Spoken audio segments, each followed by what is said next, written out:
I'm only saying this out loud because writing it down doesn't work anymore. Every time I type the details, the words change. Not all at once. Just enough to make me doubt myself. Enough to make me check the screen and whisper, without meaning to. Not real. Real. Not real. My name doesn't matter.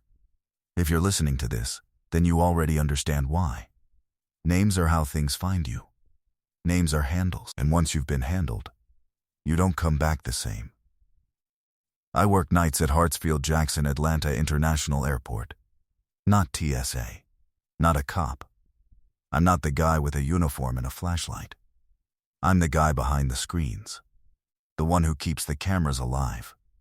The one who watches what the cameras see. And I swear to you, I watched a piece of footage that changed every time I played it. Not like a glitch. Not like a corrupted file.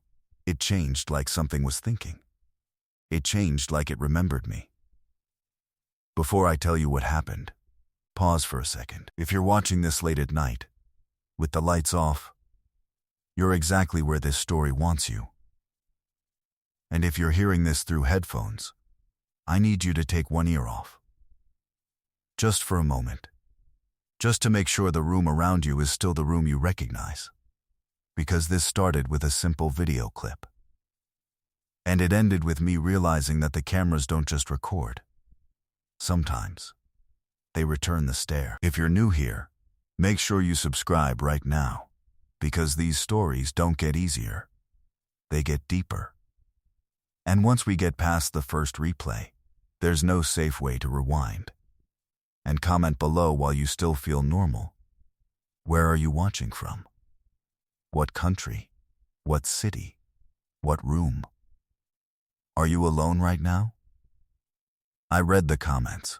I need to know how far this reached, because I'm telling you, it reached farther than it should have. It started on a Tuesday morning, but not the kind of Tuesday people think about. It was Tuesday the way airports experience time, not by sunlight or dinner plans.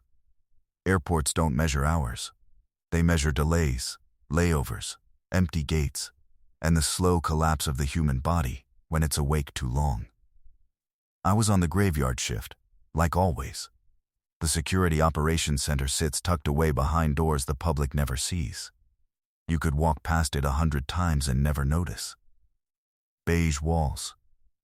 No windows. A keypad that always sticks on the 4th digit. A humming fluorescent ceiling that never truly turns off. Inside, the air smells like heated plastic and cold coffee. Everything in there is low light and quiet voices. Screens stacked like a wall of rectangular eyes. Hundreds of feeds. Every hallway. Every gate. Every service tunnel. Every angle where something could happen. And in an airport the size of Atlanta, something is always happening. But not what I saw. That night, everything was routine. The kind of routine that makes your brain drift. My job is maintenance, mostly. Keeping cameras calibrated, checking for dead zones, making sure timestamps match, reviewing motion flags. That last part, motion flags, is where the story begins. At around 2:13 am, one of the internal cameras flagged movement in a corridor that rarely triggers anything. It wasn't even a passenger area. It was a service hallway behind one of the older concourses. The kind of hallway you only enter if you work there long enough to stop asking questions. A place with no vending machines. No advertisements. No loud announcements. Just painted cinder block and doors that lead to other doors. The motion detection made no sense because nothing should have been there. Not at that hour. Not ever. So I clicked the file. The footage loaded. And I saw nothing. At first, just the hallway. Fluorescent lights. Pale tile floor. A closed metal door at the far end. A dull reflection on the ground. Like the corridor was holding its breath. The clip was 30 seconds long. And in the first version, it looked like a false trigger. A shadow flicker. Maybe a bug crossing the lens. Maybe the camera's exposure adjusting. I almost deleted it. But then I noticed something that made my hand stop moving. In the bottom corner of the frame, where the light didn't reach properly, The darkness looked wrong. Not darker. Not thicker. Wrong. Like it didn't belong to the hallway. Like someone had cut a hole in the video and patched it back with something that wasn't the same material. I leaned in closer. Not because I wanted to. Because my eyes wouldn't let it go. I rewound the clip. And played it again. The second time there was a person in the hallway. Not in the middle. Not approaching. Not doing anything obvious. Just standing at the far end, near the closed door. Still, facing slightly away from the camera. So far back that the face was only a blur. But the shape was unmistakably human. I froze. Not because it was terrifying, but because it was impossible. The clip was from the same file. The same timestamp, the same motion flag. And yet it was different. I checked the file properties. Same size, same duration, same name, same time created, same time modified. It was the same clip. I told myself it was a refresh error. Some kind of buffer issue. Something about how the system pulled cached frames. Except there was one problem. I watched it a third time. And the person was closer. Not by much. Maybe a step. Maybe two. But closer. Close enough now that I could see the posture. The way the shoulders drooped slightly, like gravity was heavier in that hallway. The way the head didn't sit right on the neck, tilted too far, as if listening to something beyond the walls. I felt the hair rise at the back of my neck, not because of what the figure was doing, but because of what it wasn't doing. It wasn't walking. It wasn't swaying. It wasn't shifting its weight. It didn't move, at all. It just appeared closer every time I replayed the file. Not real. Real. Not real. I didn't say it out loud then, not yet. But I felt it forming behind my teeth, like a phrase my body already knew. I paused the video on the frame where the figure stood. Then I unpaused it. There was a faint sound, a low static hiss I hadn't noticed before. Not loud enough to register as audio. Just a presence, like air caught in a narrow space. I adjusted the volume. I replayed it again. The figure didn't move.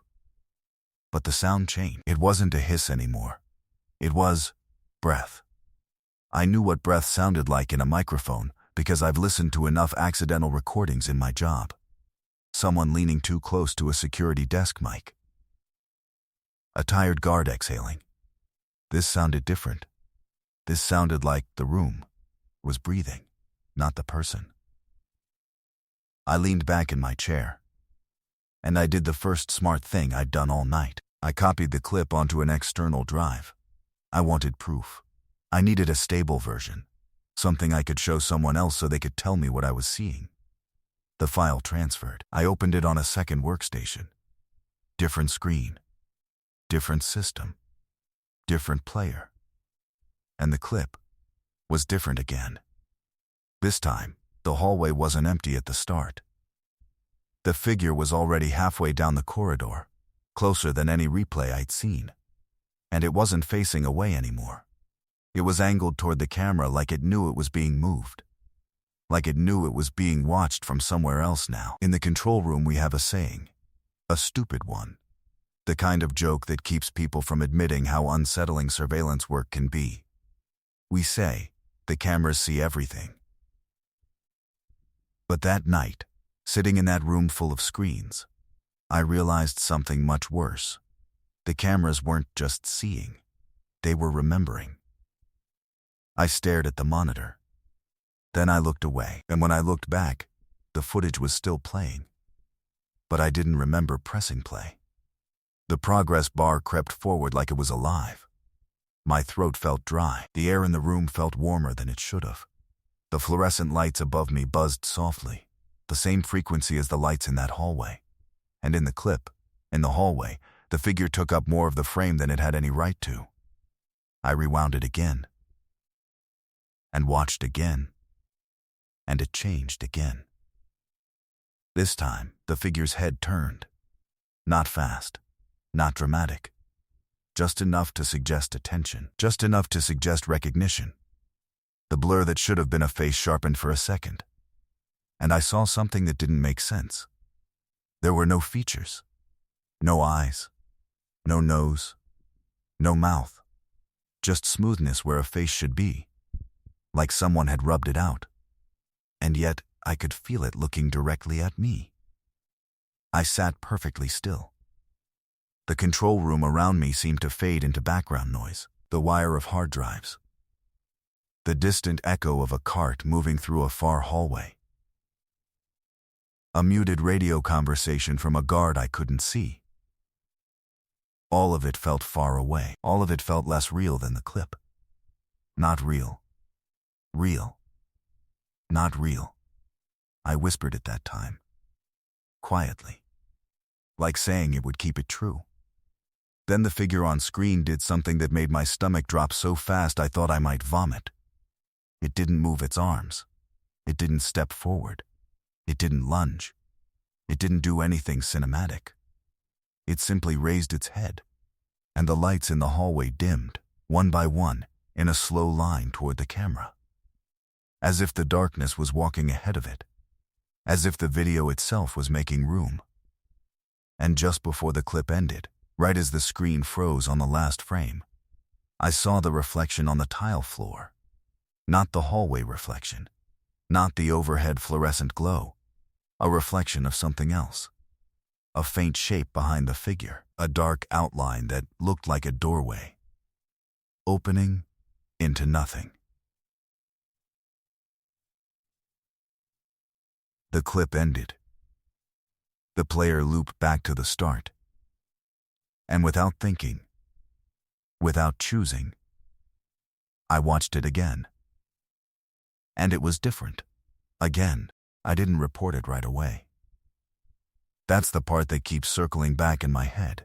The part that feels like a stain no matter how many times I try to scrub it clean. Because there are rules in places like this. Procedures. Protocols. The airport survives on them. If everyone followed instinct instead of policy, the whole machine would collapse in a day. But you don't report something like that. Not cleanly. What do you say? Hello, yes, dispatch. I'm seeing a person in a secured service corridor who appears closer every time I replay a 30-second clip. No. You keep it to yourself. You test it. You measure it. You try to turn it into something ordinary. That's what I did. I sat in the security operations center with the glow of the monitors washing my hands blue. And I replayed the file until I felt numb. Every replay brought the figure closer. Not by walking. Not by motion. Just by existing in a nearer place than it had existed before. At first, I told myself I was imagining the shift. But the hallway was measured. The tiles were the same size. The door frames didn't move. The perspective didn't change. Only the figure. And the darkness around it. The clip lasted 30 seconds, but I watched it for what felt like hours. Because it didn't matter how many times I reached the end. The file never felt finished. It felt like a loop you could fall into. Like a circular staircase. Like a sentence you keep rereading because you swear the words are rearranging themselves when you blink. Not real. Real. Not real. I said it quietly as I dragged the playback bar back to the beginning again. On the 7th replay, the figure was close enough that I could see the outline of clothing. It wasn't wearing a uniform. Not security. Not maintenance. Not anything I recognized. It looked like a long coat, maybe. Or a jacket hanging too low on the body. But the edges were soft. Like smoke. I leaned forward, trying to force detail out of the pixels. I adjusted contrast. I zoomed in until the image broke apart into squares. That's when I noticed the worst part. The figure wasn't becoming clearer. Everything else was becoming less clear. The hallway warped slightly with each replay. Not in an obvious way. Not like a funhouse effect. More like the video was forgetting how the hallway was supposed to look. The lines of the tile drifted. The fluorescent lights didn't match their own reflections. The far door at the end of the corridor changed shape by a fraction. Like the file couldn't decide what it was supposed to be. Like it was being rewritten. And every rewrite brought the figure closer. At some point, I realized I'd stopped breathing normally. My breaths were shallow and held. Like I was trying not to make noise in a room where something else was listening. I glanced around the control room, as if expecting another person to be there with me. There wasn't. Just rows of monitors. Chairs that squeaked if you shifted your weight. A half-empty paper cup of coffee that had gone cold hours ago. And a wall clock that ticked too loudly in the silence. I checked the timestamp again. 2:13 a.m. Always 2:13 a.m. The clock above the monitor said 3:41. Almost an hour and a half had passed in the control room. But the file hadn't moved forward in time. It stayed pinned to that one moment like a needle stuck in a groove. I tried something different. I opened the live feed for the same corridor. Not the recorded clip. The real-time camera. The hallway appeared on screen, bright and empty. The lights steady. The far door closed. The tile clean. Normal. My chest loosened slightly, like my body was grateful for an excuse. I watched the live feed for a full minute. Nothing moved. Nothing flickered. Nothing breathed. The corridor was as dull as a hallway should be, so why did the recorded clip keep changing? I pulled up the camera map and checked where that corridor actually was. The service tunnels beneath the airport are laid out like veins. Some lead to baggage handling. Some lead to electrical rooms. Some lead to locked spaces nobody talks about unless they have to. This corridor sat behind one of the older sections, part of a concourse that had been renovated enough times that layers of the past still existed behind new walls. I knew the area. I'd walked near it before. But not through it. Not fully. Most technicians don't, unless there's a reason. And suddenly, I had a reason that felt less like a decision and more like a pull. I grabbed my access badge and stood up. The chair creaked, loud as a shout. I froze, half expecting someone to answer the sound. No one did. The operations center was staffed, but not crowded. A guard sat farther down the row with his headset on, eyes on different screens. I could see his profile in the monitor glow. He didn't look at me. I didn't speak. I slipped the external drive into my pocket, like it was a piece of contraband, and walked toward the door. Out in the main airport corridors, the atmosphere shifted immediately. Even at night, Atlanta never fully sleeps. There were still passengers wandering with tired faces.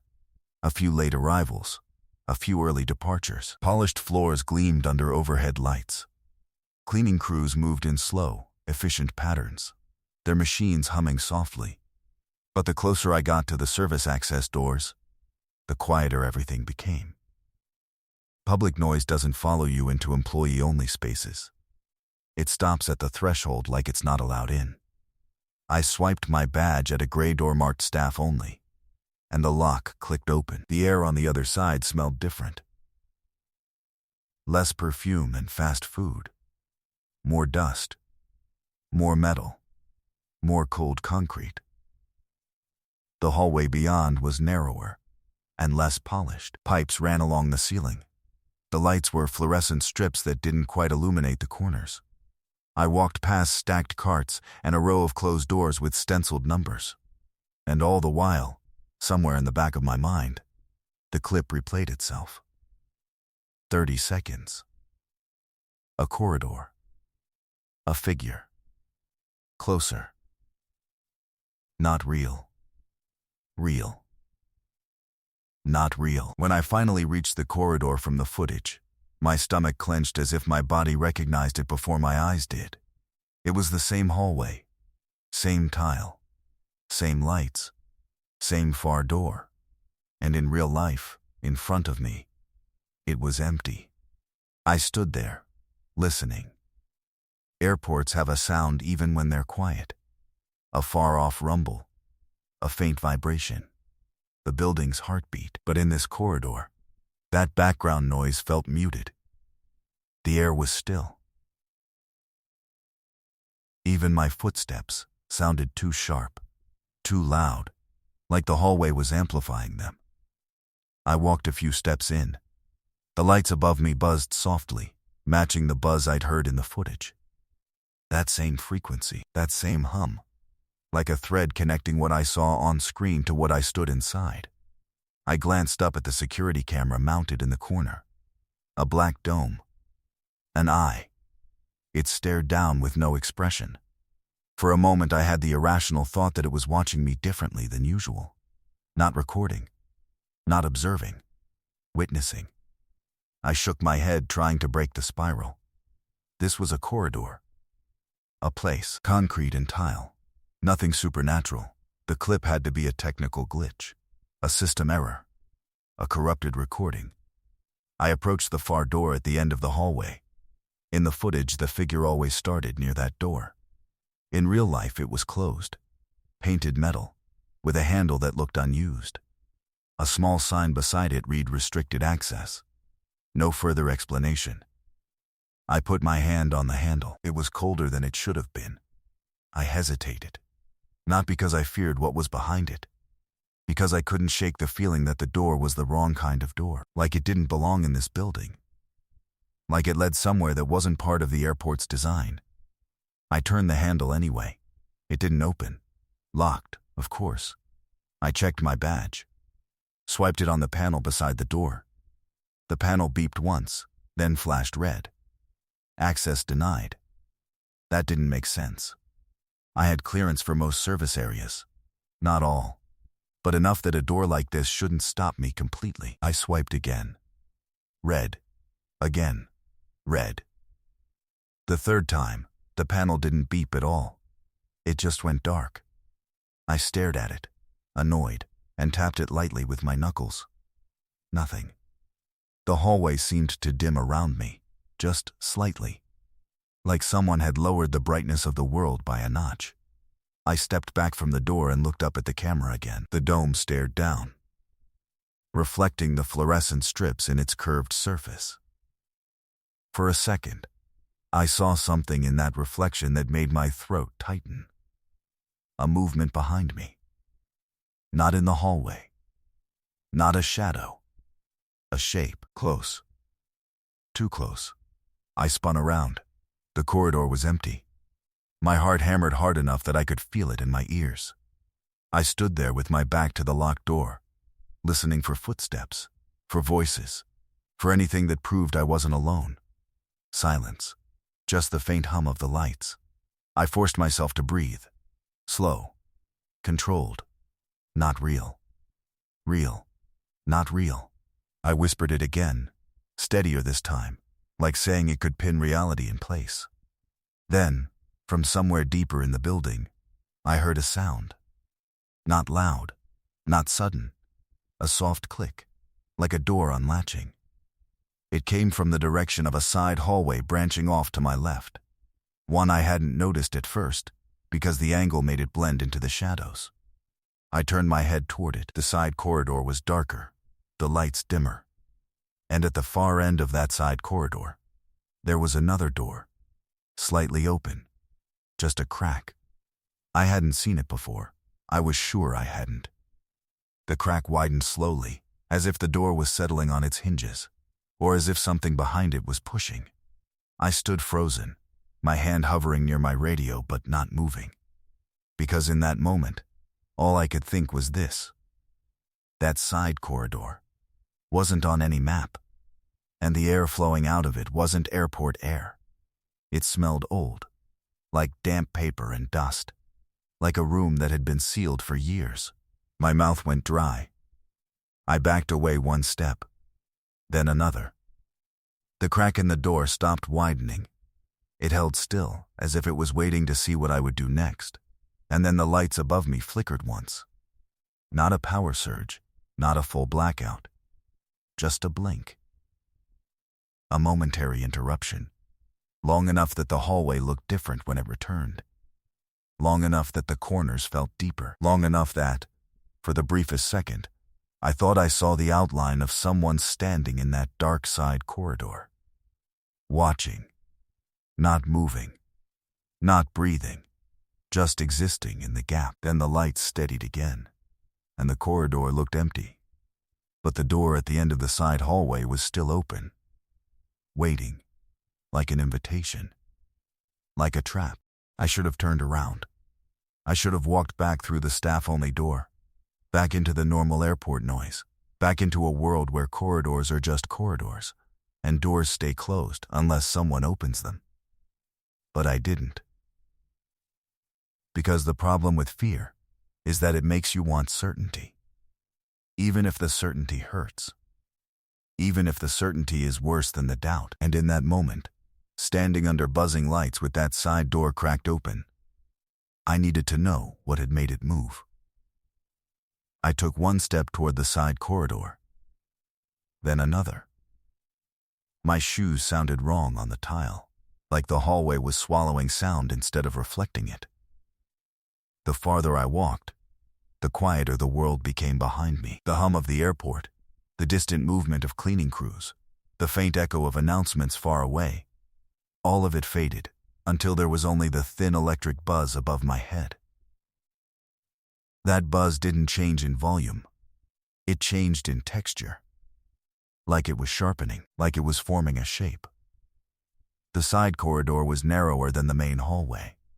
The lights were spaced farther apart. Some sections were dim enough that the corners looked unfinished, as if the building hadn't fully rendered itself there. It reminded me of looking at the footage too closely, zooming in until the image lost meaning. Not real. Real. Not real. I reached the halfway point, my pulse loud in my throat, and I realized something unsettling about the cracked door. It wasn't the same style as the others. Every staff door in the airport has a certain look. Industrial hinges, standard handles, metal plating designed to survive constant use. This door looked older, paint layered over paint, scratches that didn't match carts or equipment, the kind of wear you see on something that's been opened and slammed too many times by hands that didn't want to be there. And the crack in it wasn't wide enough to see inside. Just enough for darkness to breathe out. I stopped a few feet away and listened. Nothing. No footsteps, no voices, no radio chatter. The silence was so complete it felt staged, like the corridor was holding itself still. My hand moved slowly toward my radio clipped to my belt. I pressed the talk button. Static. Not the normal static, not the kind you get when you're between repeaters. This sounded thick, heavy, like the air itself was blocking the signal. I released the button and tried again. More static. Then, beneath it, something that almost sounded like a word. Almost.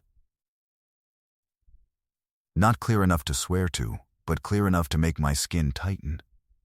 I stopped trying. I didn't want to hear it become clearer. I didn't want the radio to finish the sentence. I stared at the cracked door. My badge hung against my chest on its lanyard, and I could feel it tapping lightly with every breath I took. The soft plastic click was too loud in the emptiness. I reached out and touched the door with my fingertips. The metal was colder than the air around it, not like it was near an AC vent. Cold in the way something feels when it hasn't been in your world for a long time. The crack widened a fraction. I didn't push it. It widened on its own, like it had been waiting for contact. I froze. For a few seconds, I couldn't move. My hand remained on the edge, barely applying pressure. My arm felt numb. The door opened just enough to reveal a slice of what was inside. A hallway. Another hallway. But not one that belonged to this airport. The walls were the wrong texture, the wrong color. The lighting wasn't fluorescent. It was dim and yellowed, like old bulbs behind dirty glass. The floor wasn't tile.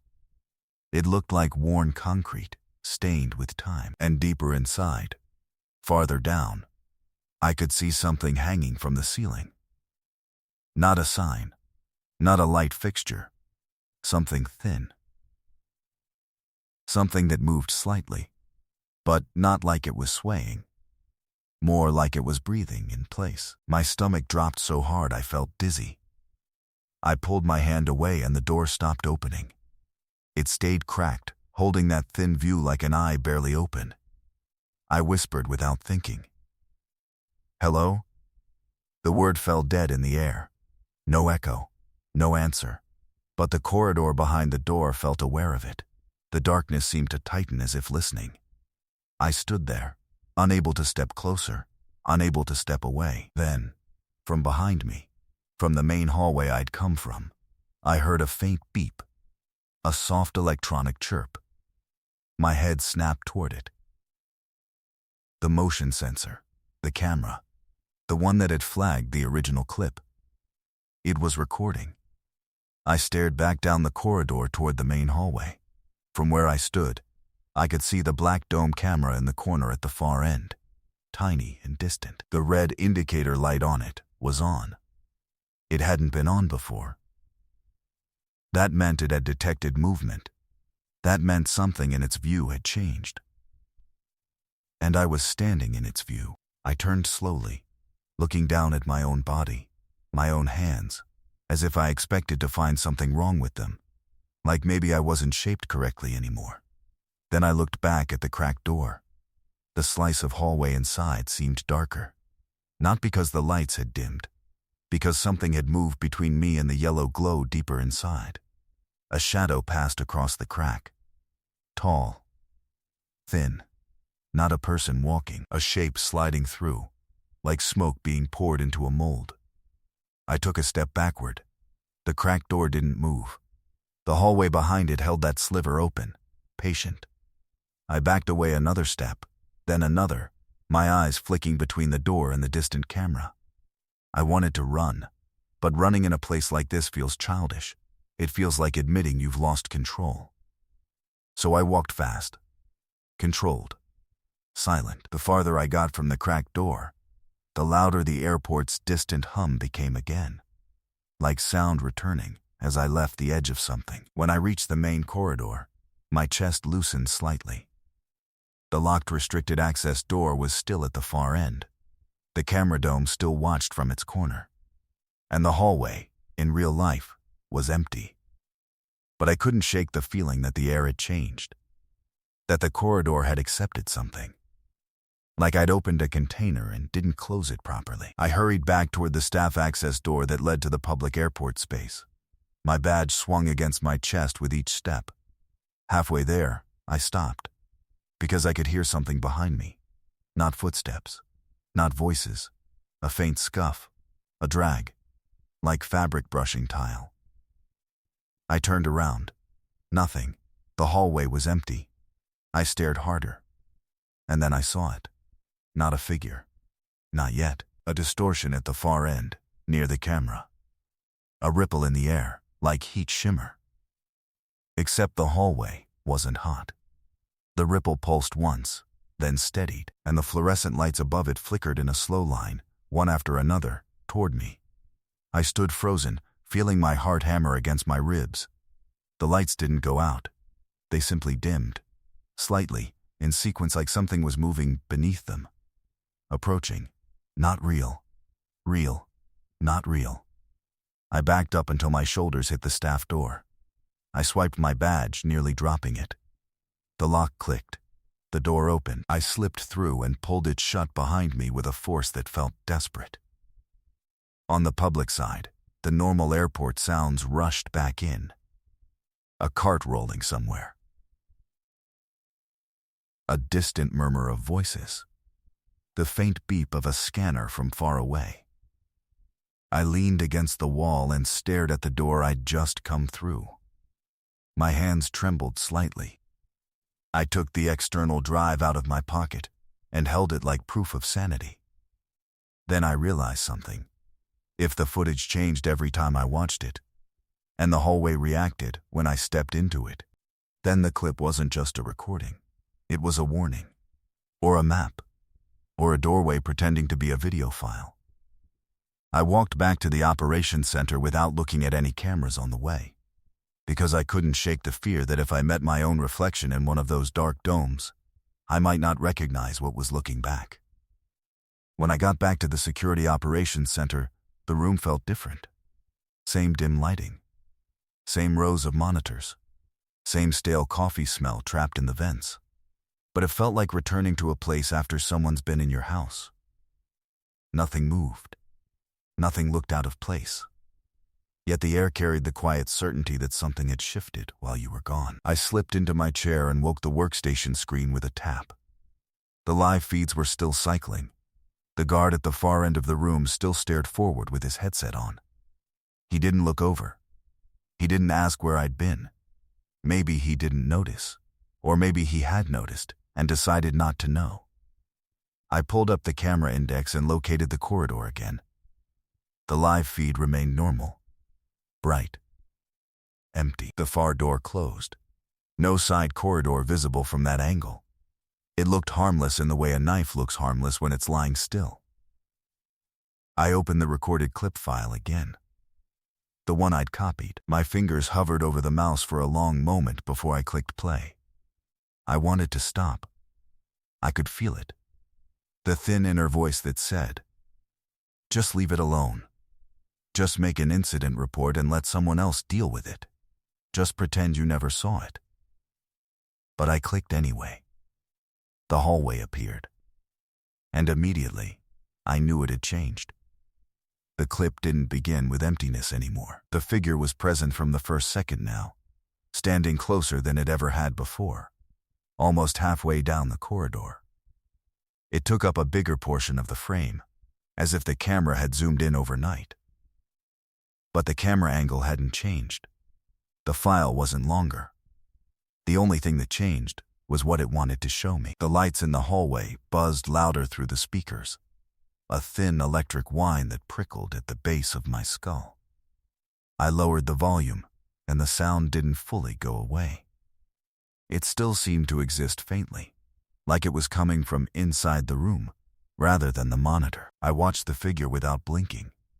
Still no face, still no walking, still no movement of arms or shoulders.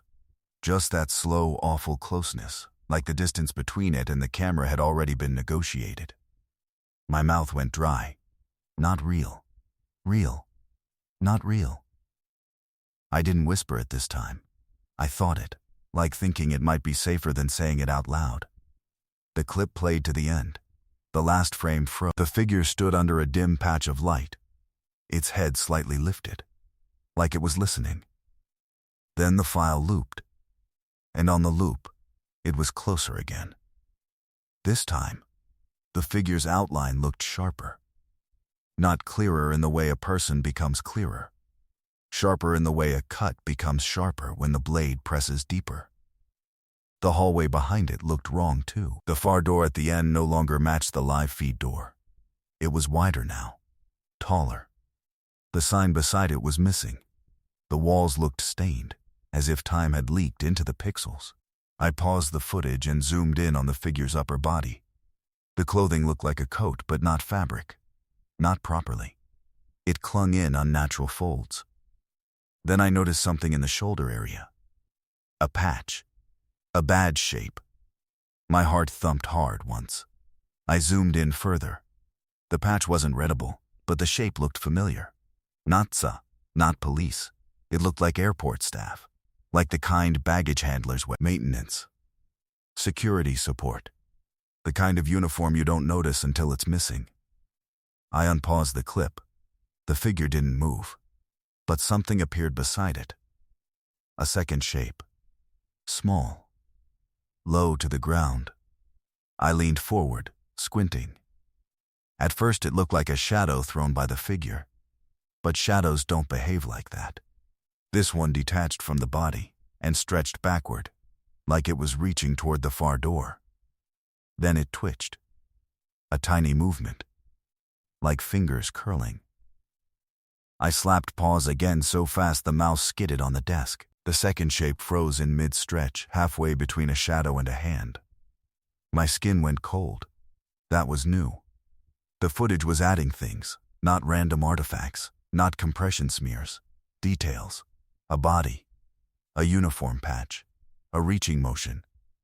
Like it was building toward something. I forced myself to breathe slowly. The control room around me felt too quiet, like everyone else had been muted. I glanced toward the guard down the row. He hadn't moved. His mouth hung slightly open, like his mind was elsewhere, like he was listening to someone through his headset who wasn't speaking. I told myself not to pull him into this. Not yet. If I did and he laughed, I'd lose the last thread of confidence I had left. And if he believed me, that would be worse. Instead, I did what I'm trained to do. I investigated the system. I opened the event logs for that camera. Checked access. Checked edits. Checked who had viewed the clip. Only me. No remote logins. No manual overrides. The system insisted it was clean. The system insisted it was normal. The system lied with perfect calm. I opened the archive for that camera and rolled back. Not the clip. Earlier footage. 1 hour earlier. Same corridor. Empty. 2 hours earlier. Empty. The day before. Empty. A week before. Empty. Then I went back further. Months. Years. The camera had been installed long enough that its archive stretched into older renovations. Older paint. Older light fixtures. And somewhere in those old recordings, I saw it. Not the figure, not fully. A shape at the far end, so faint it could have been a smudge. I clicked that date and ran it forward. It appeared again, barely there, like a stain at the edge of the frame. Another date. Another smudge. Every few weeks. Every few months. As if whatever it was only surfaced when conditions were right. And then I found the point where the archive cut off. Not because the storage ran out. Because the footage didn't exist. A blank gap in the database, one night missing entirely. No explanation. No label. A hole where the record should be. I stared at the missing section until my eyes ached. A gap like that doesn't happen without human hands. Someone deletes footage for a reason, or they delete it because they can't stand seeing what it shows. I clicked the metadata. The date was years ago. But the timestamp was the same, 2:13 am. My pulse slowed, heavy and thick in my chest. Not real. Real.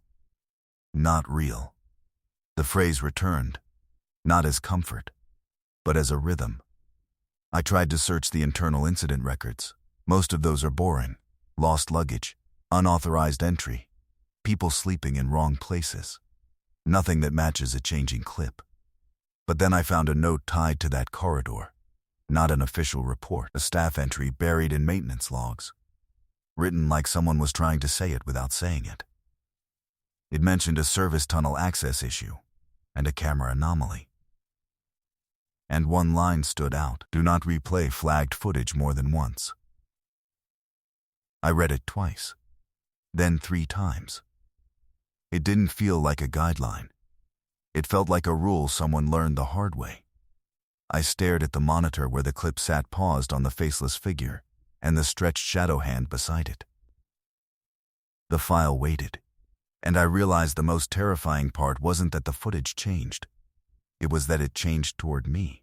Every replay brought it closer to the camera, and I was the one sitting in front of the camera feed. Watching, I didn't replay it again right away. I sat there with the paused frame frozen on my screen. The faceless figure caught mid-approach. The stretched shadow beside it held in the shape of a reaching hand. I told myself that as long as I didn't press play, it couldn't move closer. Like it was a game with rules. Like this thing was polite enough to wait. But the longer I stared, the more the stillness began to feel like motion anyway.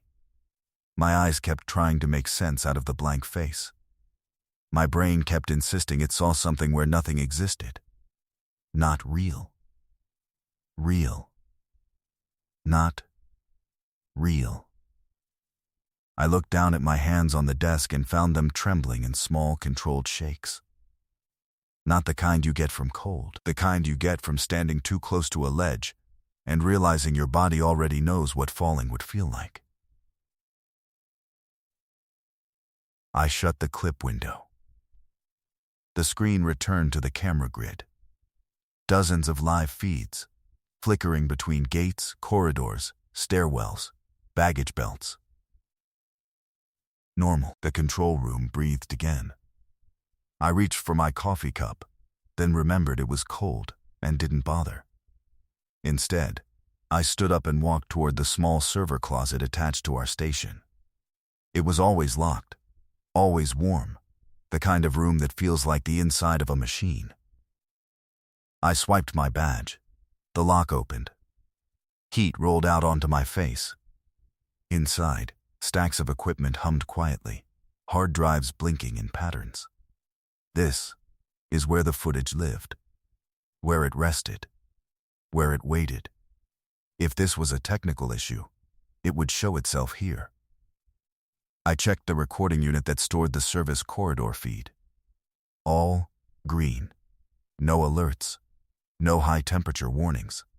No storage errors. Everything looked clean. That made my stomach twist. Because in my line of work, real problems always leave a mark. A spike. A log entry. A corrupted file name. Something measurable. This didn't. This felt intentional. As I stepped back out of the server closet, I noticed one of the far monitors had gone dark. Just one screen. A square of black among the others. I stared at it for a second, then walked over and tapped the edge of the monitor with my knuckles. The way you do when you don't want to believe something. The screen stayed black. Then, slowly, it powered on by itself. No login screen. No system splash. It came on directly to a camera feed I hadn't selected. The service corridor. My throat tightened. The live feed showed the hallway empty. Same tile. Same lights. Same closed door at the far end. But something about it looked wrong.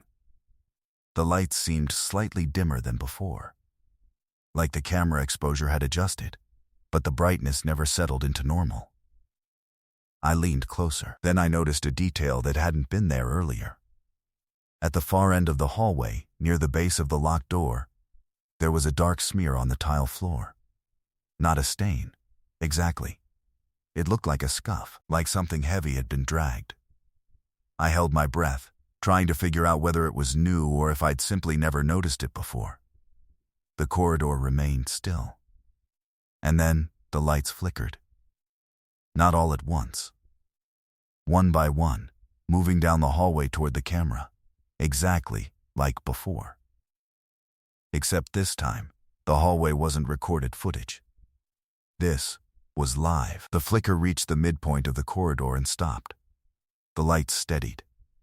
And in the dimness, I saw something I hadn't seen a second earlier. A silhouette at the far end, standing near the locked door. Too still, too thin. My chest went cold as ice. I blinked hard. The silhouette remained. It wasn't supposed to be there.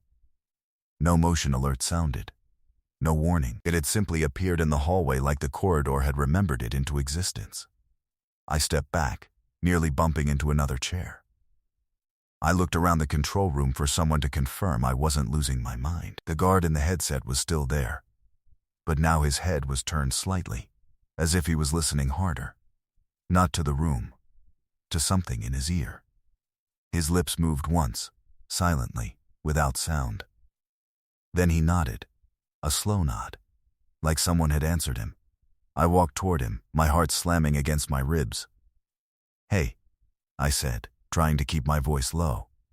"You seeing anything weird on your feeds?" He didn't respond. I stepped closer. "Mark?" That wasn't his real name, but it was the first one that came out of my mouth. And the moment I said it, the sound in the room shifted. The hum of the monitors felt sharper. The air felt thinner. The guard blinked slowly and looked up at me as if he'd forgotten where he was. His eyes were glassy, unfocused, like he'd been staring into light too long. "What?" he asked. I gestured toward the service corridor feed. That hallway. You see it? He glanced at it, and his expression didn't change. No alarm, no confusion, nothing. It's empty, he said. My stomach dropped. It's not, I whispered. He looked at me more carefully then, like he was finally noticing the sweat on my forehead, the tension in my hands. You okay?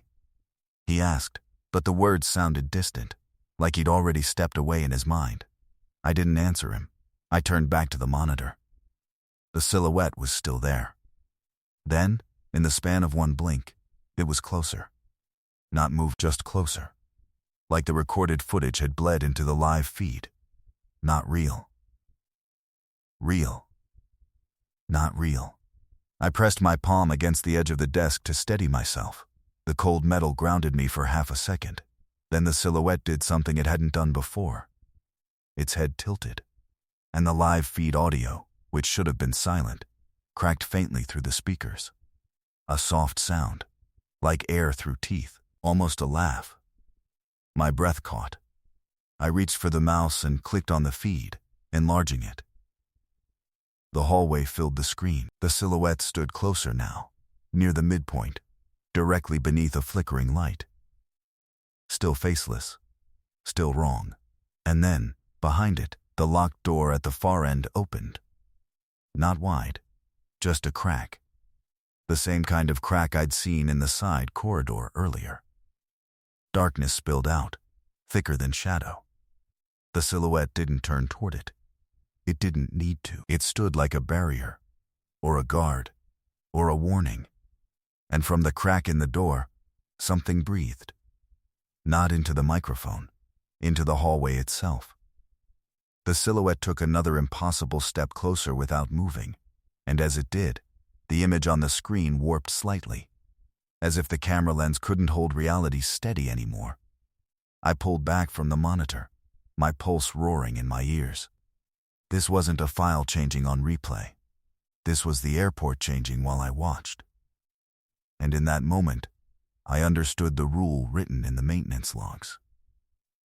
Do not replay flagged footage more than once, because it wasn't about preventing corruption. It was about preventing attention. It was about not teaching whatever lived in that corridor that someone was watching. And I had taught it. Over and over. I didn't know what to do with my hands. That sounds small, but it wasn't. It was everything. Because when you work in surveillance, your hands become part of the system. Mouse, keyboard, hotkeys, zoom, replay, export, tag, archive. Your hands give you control. And the second you realize control is an illusion, you become aware of your own body like it's a liability. I kept my palm on the desk, fingers spread, as if the cold metal could pin me to reality. The service corridor feed stayed enlarged on the monitor. The silhouette stood beneath the flickering light, closer than before. Behind it, the far door remained open, just a crack, darkness pressing out as if it had weight. The live audio was faint, but I could still hear it. Not footsteps, not movement.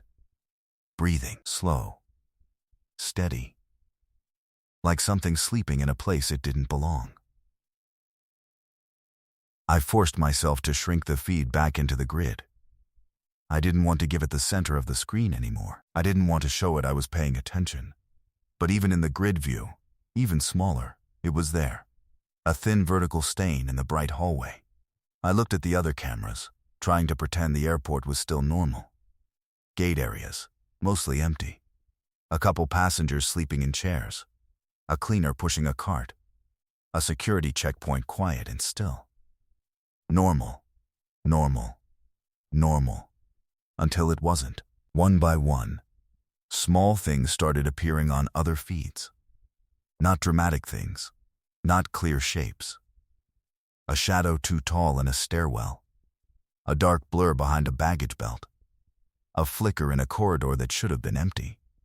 Every time I clicked to enlarge one of those feeds, the image would stutter for a second, like it was deciding what version of reality to show me. So, I stopped enlarging them. I sat with the grid and tried to breathe like a normal person. Not real. Real. Not real. It pulsed in my mind like a warning light. Across the room, the guard with the headset stood up slowly, like he'd received instructions. His chair squeaked against the floor, loud in the hush. He took his headset off and set it down carefully on the desk. Then, he walked toward the exit door. No hurry. No emotion. Just a quiet, steady movement like he'd been called somewhere. I watched him go, waiting for him to glance back at me, to ask if I was coming, to show any sign of being himself. He didn't. The door closed behind him, and suddenly the room felt too large, too open, too empty. I was alone with the screens, and the screens were full of eyes. I reached for the phone on the desk, the internal line that connects to airport dispatch. My finger hovered over the buttons. What would I say? There is something on the cameras. There is something inside the service corridor. There is a silhouette that doesn't move but gets closer. There is breathing where there should be silence. My finger dropped. I couldn't. Not yet, because somewhere deep in me, beneath the fear, another thought rose. If I reported it, they'd pull the footage. They'd investigate. They'd send someone. And if this thing reacted to attention, if it moved closer every time it was watched, then reporting it would be like shining a spotlight into the wrong hole. It would spread. It would learn more faces, more names, more watchers. I swallowed hard and turned back to the camera grid. The service corridor silhouette was closer again. Now it stood so near the camera that the top of its head nearly brushed the frame edge. The blank face filled too much space, an absence shaped like a person. And then the image glitched. Not a static burst, not a flicker, a shift. The camera angle changed. It shouldn't have. That camera was fixed. Mounted high, locked in place. But the feed tilted downward slightly, as if the lens had lowered its gaze. As if the camera was looking at something nearer to the floor. Something right beneath it. I held my breath. The tile floor filled more of the frame now, and on that tile floor, a dark reflection trembled. I stared at it until my eyes watered.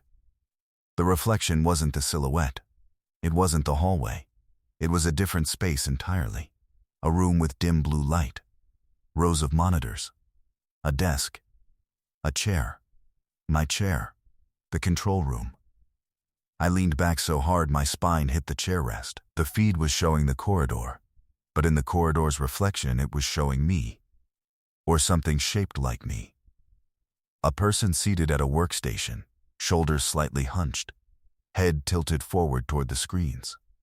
And the longer I stared at the reflection, the more I noticed what was wrong. The person in the reflection wasn't moving the way I was moving. I raised my hand slowly. The reflected hand did not rise. It remained still on the desk. I stopped breathing. My skin prickled with sudden heat. Not real. Real. Not real. The reflected figure turned its head. Slowly. Like it had heard me think. I couldn't see its face clearly in the reflection, but I could tell it was looking toward the camera, toward the hallway, toward the silhouette, toward me. My throat tightened so hard I could barely swallow. I blinked once, and in that blink the reflection changed. The reflected figure was closer to the monitors now, leaning in, like it wanted to see better, like it wanted to watch. My hands went numb because I understood something then that I hadn't allowed myself to understand before. The footage wasn't changing on replay because it was corrupted. It was changing because it was reaching. It wasn't approaching the camera. It was approaching the watcher. The silhouette on screen shifted again without moving, closer to the lens, filling the frame with blankness. The live audio crackled faintly, and the breathing sound deepened. And beneath it, barely audible, I heard something else. A soft whisper. Not coming through the speakers. Not coming through the monitors, coming from the room behind me. A voice so close it didn't need amplification. It sounded like a mouth near my ear. It didn't say my name. It didn't need to. It said 2 words, slow and certain, like a rule being recited. Watch again. My body locked. I stared at the monitor grid, at the corridor feed, at the silhouette that now seemed less like an image and more like a doorway. I could feel breath behind me, not warm, not cold, just present. Like air being stolen. My finger twitched on the mouse. The cursor moved on its own, sliding across the screen toward the recorded clip icon still sitting in my open folder. Hovering. Waiting. My hand didn't feel like mine anymore. It rested on the mouse, knuckles pale. But the movement that followed wasn't something I remember deciding. The cursor glided across the screen with an ugly smoothness, stopping on the file name like it already knew where it belonged. The recorded clip. The one that had started all of this. The one that never stayed the same. For a second, I fought it. Not in some heroic way. Not with strength. Just with a pathetic stiffness in my fingers, trying to refuse the click. But the whisper behind me stayed close, patient. Watch again. Not real. Real, not real. My throat felt tight, like the words were looped around my windpipe. The cursor double-clicked. The file opened. The hallway appeared. And it wasn't the hallway anymore. The camera feed was still shaped like a corridor. Still lit by fluorescent strips. Still framed by cinder block walls. But the details had softened. Like the recording was losing its memory of what an airport looked like. The tiles were wrong. Their pattern was uneven, as if the grid had been drawn by hand. The walls were too tall, the ceiling too high. The air in the footage looked thick, like fog made of dust. And the figure was right there. No longer halfway down. No longer approaching. It stood so close to the lens that its shoulders and chest filled the frame. The blank face sat just above the camera's view, angled down as if it were peering into the monitor, peering into me. The audio was almost silent, but I could hear the breathing. Not through the speakers, in the room. Slow inhale, slow exhale. Right behind my shoulder. I didn't turn around. If I turned around, I knew I would see nothing. Or worse, I would see something that didn't match the sound. So I stared at the clip. The figure stayed still. Then the clip changed again without me replaying it. It shifted mid-play. The image stuttered as if the file had been cut and stitched. Now the figure wasn't blocking the view. Now it was farther down the corridor, standing beside the far door. The door that was always closed in real life. The door that was now slightly open. Darkness spilled through the crack, not like shadow but like liquid depth. The figure lifted an arm. It did it slowly, painfully slowly, as if motion cost it something. The arm was too long. The hand at the end was wrong. Not clawed. Not monstrous. Just shaped incorrectly, like a human hand drawn from memory by someone who'd never had one. The fingers extended toward the crack in the door, and as they did, the darkness behind it responded.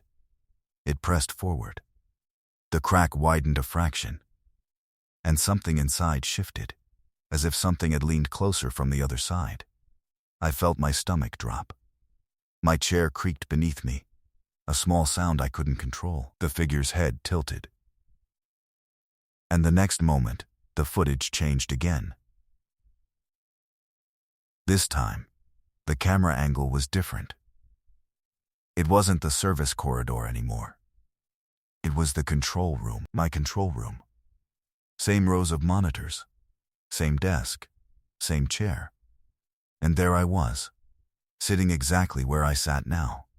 Except the person in the footage wasn't moving the way I was.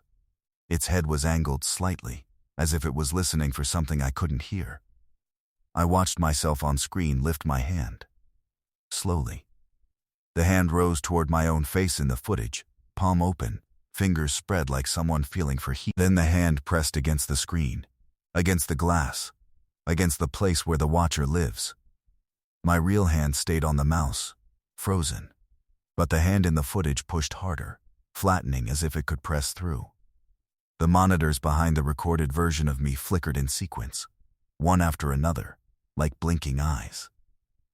Then one of those monitors, inside the footage, displayed the service corridor again. The figure again. Closer.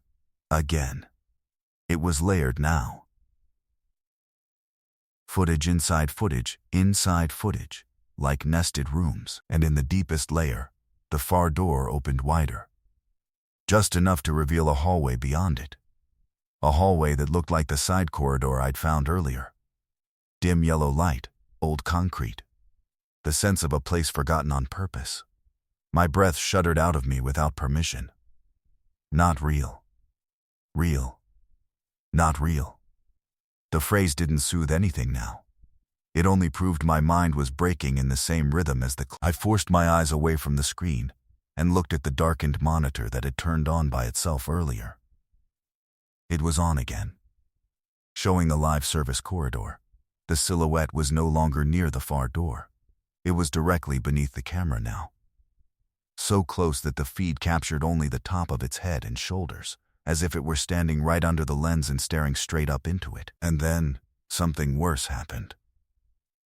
The live feed tilted. Just slightly. Like the camera was bending down to look at the floor. Or like something had touched it. The floor filled the frame. And in the glossy tile reflection, I saw the control room again. Saw my desk, saw my chair, saw me. But the reflected version of me was standing now. Not seated, standing behind my chair, facing me. I didn't move, I didn't breathe. I stared at that reflection until my eyes burned, because the reflected figure behind my chair lifted its hand slowly and reached toward my shoulder. I felt nothing touch me. No pressure, no weight. But the breathing behind me stopped, replaced by silence so complete it made my ears ring. Then, in that silence, the whisper returned. This time not near my ear, but inside my head like my thoughts had been borrowed. Not asked. Borrowed. Turn around. My stomach clenched. My muscles locked, because I understood the trap. If I turned around, I would be confirming it. If I turned around, I would be completing the loop. If I turned around, then the footage wouldn't need to change anymore. It would have finally caught up. My chair creaked again as my body trembled with the effort of staying still. And behind me, in the darkness of the control room that wasn't lit by screens, something shifted. Not a footstep. Not a scrape. Just the soft sound of fabric moving close to my back, like a coat brushing air. Watch again. The whisper wasn't asking anymore. It was instructing. My cursor moved a fraction on the screen by itself, hovering over replay. Waiting for my permission.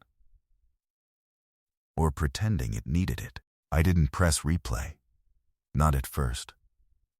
I sat there with my hand on the mouse and my eyes fixed on the screen, trying to hold myself together by sheer stubbornness.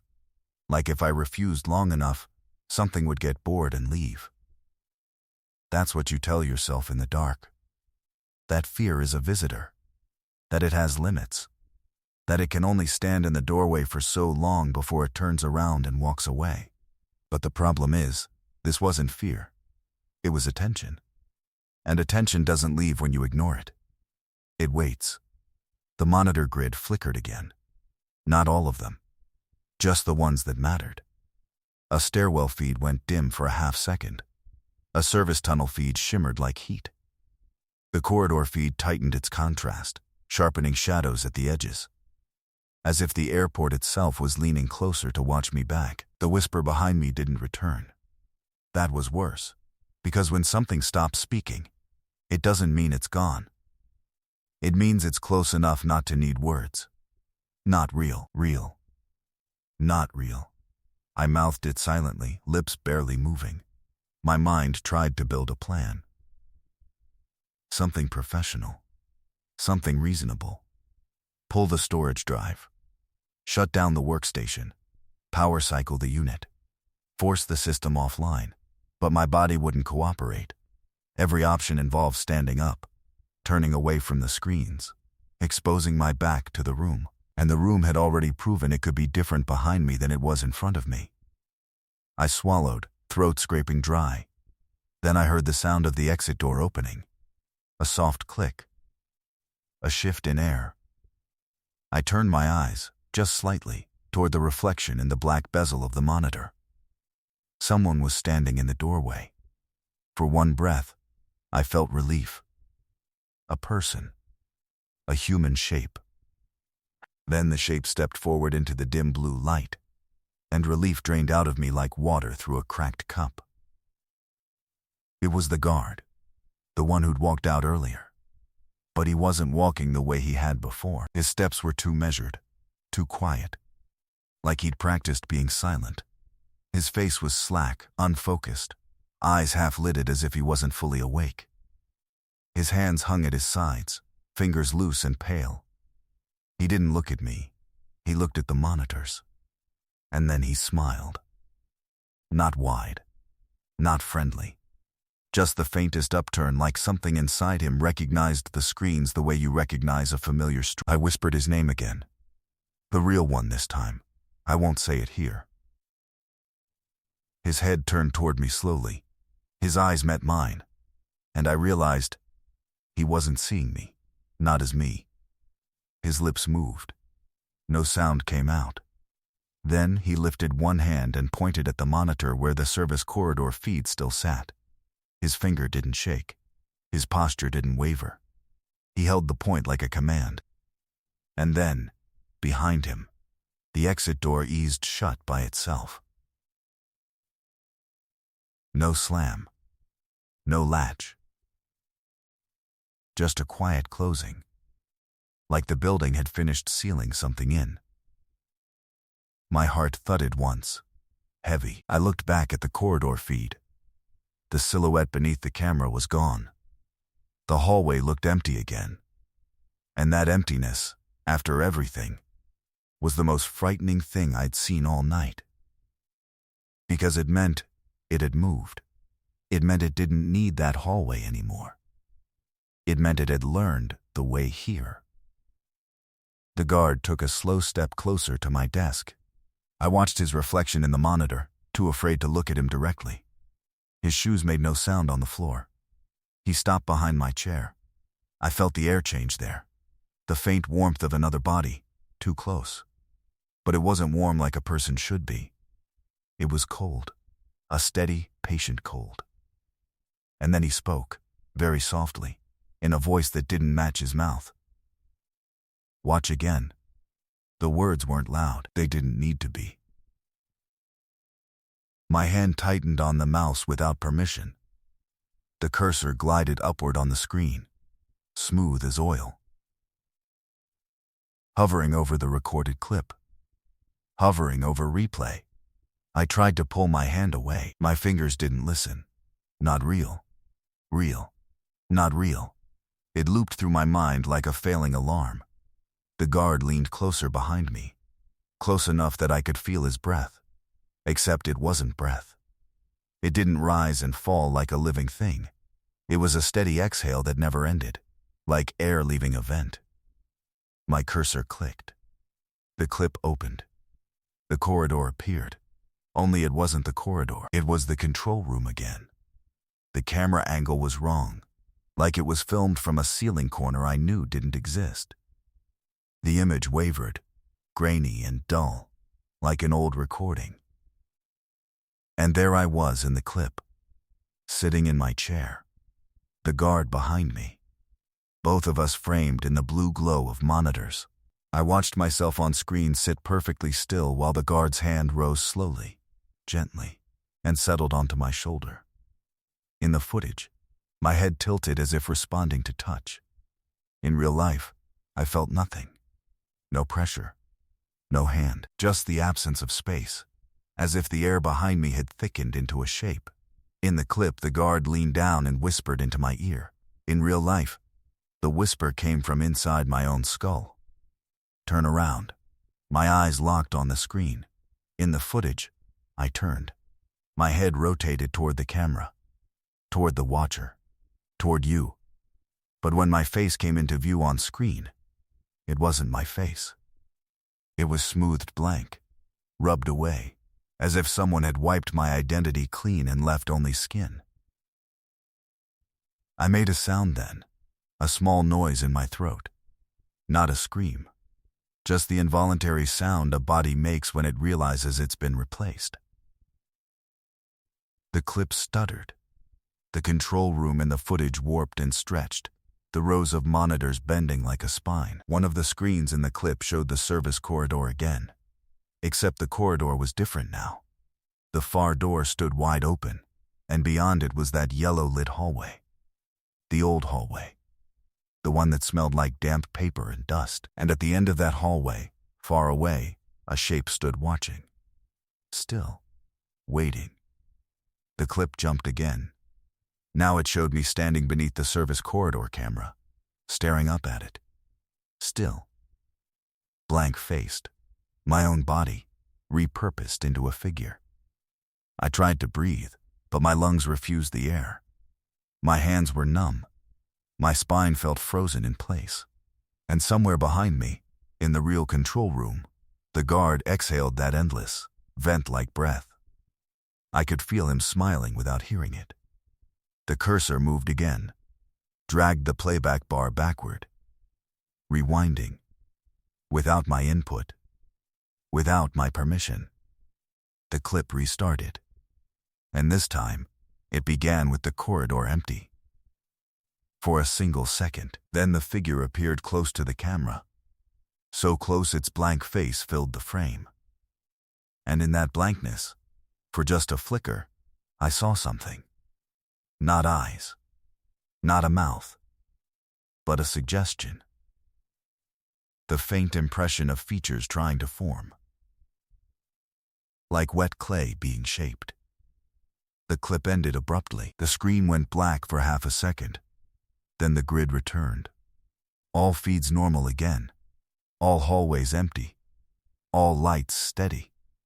As if none of it had happened. As if the airport had reset itself. The guard behind me stepped away. I heard the faintest sound of fabric brushing air. Then the exit door clicked open again. I didn't look. I couldn't. I sat frozen, staring at the monitors, waiting for something to appear again. But nothing did. Minutes passed. Maybe longer. Time didn't feel correct.